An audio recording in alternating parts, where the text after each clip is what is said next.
কমলপুৰ নামৰ এখন গাঁৱত ৰাজু, অনিল আৰু অৰুণ নামৰ তিনিজন বন্ধু আছিল। তিনিও বৰ অন্তৰংগ বন্ধু আছিল। তিনিওটাৰে গৰমৰ বন্ধ মাহ চলি আছে। গতিকে তিনিওটাই নদীৰ পাৰে পাৰে আনন্দ ফূৰ্তি কৰি কৰি ঘূৰি ফুৰিছে।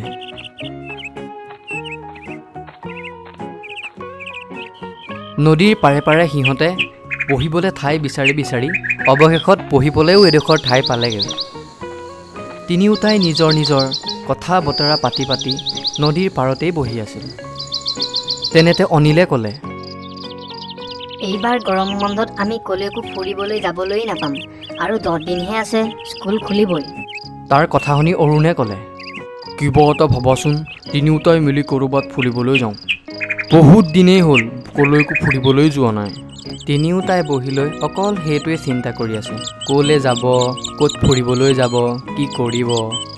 তেতিয়া হঠাৎ ৰাজুৱে ক'লে, আমাৰ গাঁও পৰা যে অলপ দূৰতে বঙালমৰা নামৰ এখন গাঁও আছে, তালৈ যাওঁতে হাইৱেতে এটা ভূত বাংলা পায়। শুনিছোঁ তালৈ বহুত দূৰৰ দূৰৰ পৰা মানুহ ফুৰিবলৈ আহিছে, আমিও এদিন যাওঁ ব'লা। তেতিয়া অনিলে ক'লে, নাই নাযাওঁ দেই, মোৰ বৰ ভয় লাগে। যদি কিবা হয় সেইবিলাকলৈ নাযাওঁ, ক'ৰবাত বেলেগলৈ যাওঁ ব'লা। অৰুণে অলপ দেৰি অনিলক চাই পেলাই ক'লে, বৰ ভাল লাগিব, ব'লা এদিন যাম তালৈ।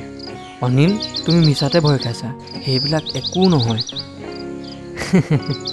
তেনেকৈ দুয়োটাই অনিলক বুজাই বুজাই অৱশেষত সেই ভূত বাংলাটোলৈ যাবলৈ তাক মান্তি কৰালেই।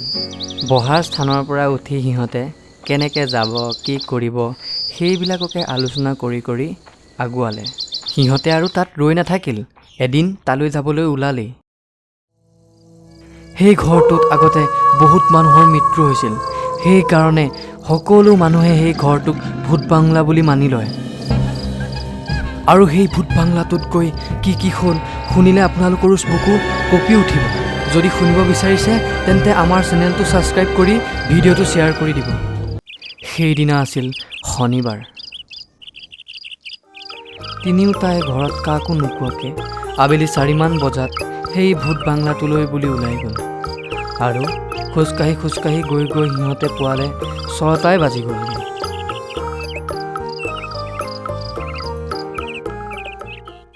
চাৰিওফালে অন্ধকাৰ। দূৰণিৰ পৰা আহিছে কুকুৰৰ ভৌ ভৌ, শিয়ালৰ শুৱা শুৱা। সিহঁতে ভয়ে ভয়ে আগুৱাই গৈ আছে। অৱশেষত সিহঁতে সেই ভূত বাংলাটোৰ ওচৰ পালেগৈ।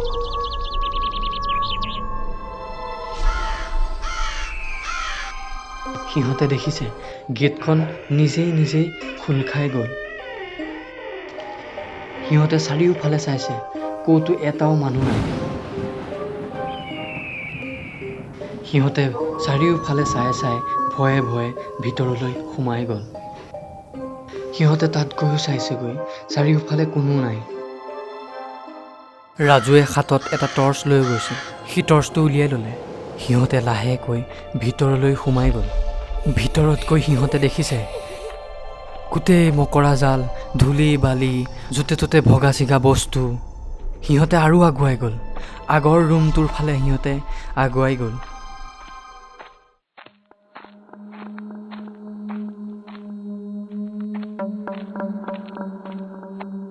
পিছফালৰ পৰা এটা শব্দ আহিল, ধামকৈ।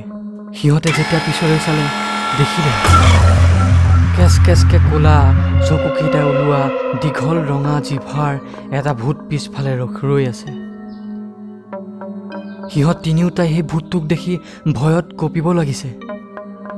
সিহঁতৰ তিনিওটাৰে বুকু ধপ ধপ ধপ ধপ ধপ ধপ কৰি আছে। সিহঁতে ভূতটোক দেখি আৰু ভয় খাইছে। যেতিয়া ভূতটোৱে তাহাঁতক খাবলৈ আগলৈ আগবাঢ়ি আহিলে, সিহঁতে লৰ মাৰি পলাল। সিহঁতে ইমানেই জোৰত পলাল যে সেই ভূত বাংলাটো পাৰ হৈ এক মুহূৰ্ততে সিহঁতে ঘৰ গৈ পালেগৈ। মনিবই নোৱাৰিলে। বাংলাটোৰ আৰু ভিতৰলৈ সোমোৱাই নোযোৱাৰ কাৰণে সিহঁতকেইটা বাচিল। ৰাজুও তাৰ নিজৰ ঘৰলৈ আহিল। অৰুণো ভয়ে ভয়ে সি নিজৰ ঘৰলৈ গ'লগৈ। আৰু অনিলো তাৰ নিজৰ ঘৰলৈ গ'লগৈ। গতিকে কেতিয়াও কাকো নোকোৱাকৈ ক'লৈকো যাব নালাগে।